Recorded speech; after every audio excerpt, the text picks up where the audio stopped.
I'm always amazed when my colleagues on the other side of the aisle ignore the fact that these EVs require power.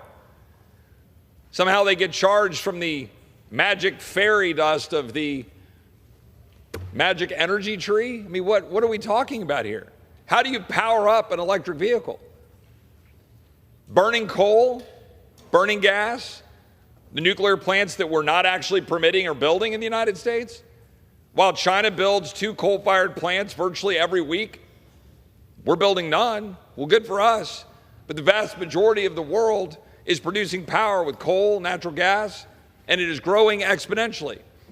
Meanwhile, we are crushing our grid, the reliability of American power, making it more expensive for the average American, and doing really nothing about worldwide CO2 production. That's the truth. China and India are pumping it out. And meanwhile, my colleagues love to ignore the slave labor in China to produce the batteries that they drive around in their EVs while they pat themselves on the back and go to cocktail parties talking about how fantastic it is that they drive their EVs and how enlightened they are. I'd introduce 3 articles into the record. Like slave and master, DRC miners toil for pennies an hour to fuel electric cars. In The Guardian, EV makers' use of Chinese suppliers raise concerns about forced labor. U.S. says Chinese lithium-ion batteries are made with child labor as trade war spills into EVs.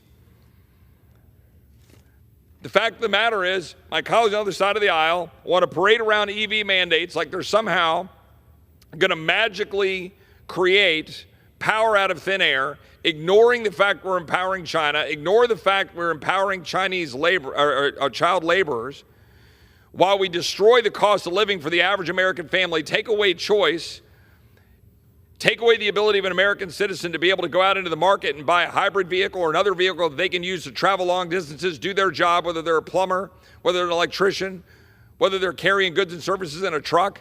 And then they wonder why the cost of goods and services go up. And then they want to blame tariffs when we're 90 days in and we had massive and rampant inflation under the Biden administration as a direct consequence of the regulatory policies and the failed policies of the previous administration. I reserve. Serves the gentlewoman from New